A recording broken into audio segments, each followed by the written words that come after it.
setelah 2 kali ditunda, ini kan masuk pada penuntutan ya. 2 kali tunda, sekarang dituntut lah. Jadi ketika proses secara formal jaksa menuntut,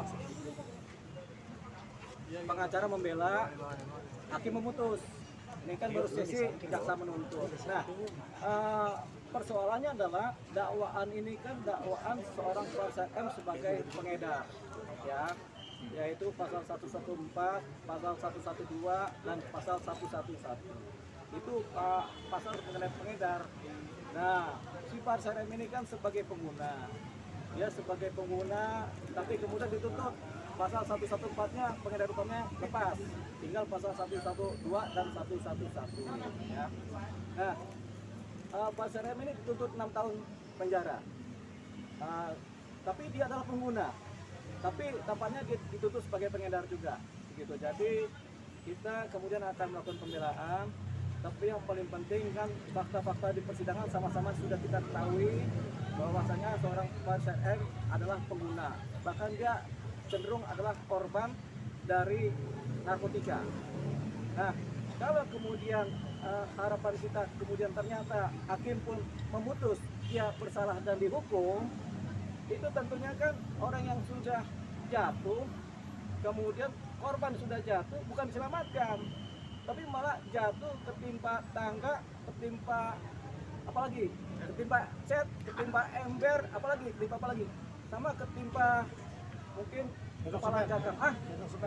Nah itu banyak timpanya. Jadi ini akhirnya kan kita nggak dalam posisi melakukan penyelamatan terhadap korban yang dari narkotika ini. Dia kan pengguna. Jadi ini kita cukup sayangkan tuntutan seperti ini, di mana dituntut 6 tahun, kita sangat sayangkan karena tidak memperhatikan aspek-aspek seorang pengguna narkotika, di mana sebenarnya mereka adalah korban yang paling susah lah. Tapi kalau korban ini kemudian dihukum, tentu habis dia. Masa dia pulihnya tuh nggak ada lagi. Sudah dituntut 6 tahun. Kalau dia putus hukuman juga 6 tahun, dia habis posisi dia. Gitu. Jadi kita tidak menyelamatkan seorang pengguna, malah kita menghancurkan. Ini yang kita sayangkan. Seorang pengguna narkoba berat yang sudah kecanduan kemudian harus dihukum yang berat juga. Artinya kan kita tidak menyelamatkan jiwanya, tidak menyelamatkan fisiknya, tapi kita membiarkan dia belangsak. Tahu belangsak? Nah, belangsak itu di bawahnya belubuk, gitu ya.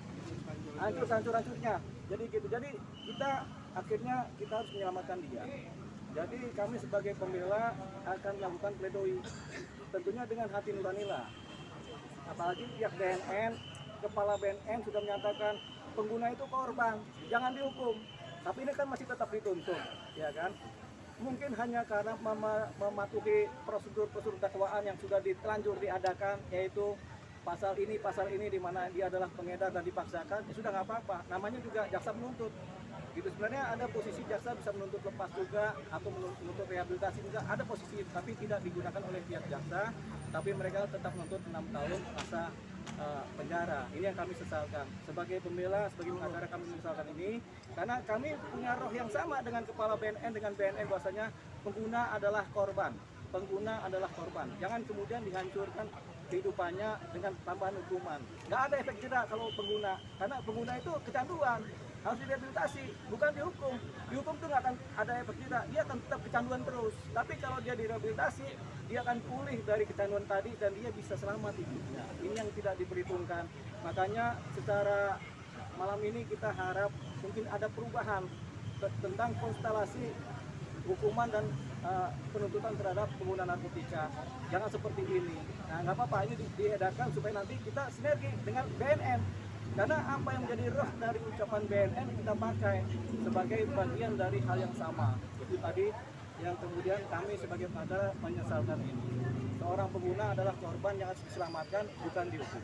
Ada kemungkinan buat rehabilitasi nggak sih, Bang? Mungkin Bang, masih ada kemungkinan buat rehabilitasi nggak? Tentunya kan jaksa menuntut, pengacara membela, hakim memutus. Kita masih mengharapkan dari putusan hakim yang seadil-adilnya, di mana hakim juga bersinergi dengan institusi lain, di mana akhirnya akan memutuskan untuk direhabilitasi. Mungkin kan dia sudah menjalani masa tahanan, tapi ada mekanisme di mana menyelamatkan seorang pengguna yang sedang jadi korban narkotika. Jangan kemudian menghancurkan. Ini kan nggak selamanya hukuman itu menyelamatkan. Hukuman itu seringkali menghancurkan, bukan menjadi orang menjadi baik, tapi malah menghancurkan orang. Begitu makanya kita kemudian mencoba menyadarkan ini masa depan teman-teman jaksa supaya lebih mengerti lah, jangan mengikuti prosedur konvensional yang mungkin sekarang udah berubah pola-polanya. Kan kita mengikuti juga pola-pola zaman di mana pandangan berubah. Yang tadinya pengguna adalah bisa dihukum kemudian dipenjara, sekarang pengguna kan harus diselamatkan. Tapi ini jaksa masih menghukum, menuntut hukuman kan.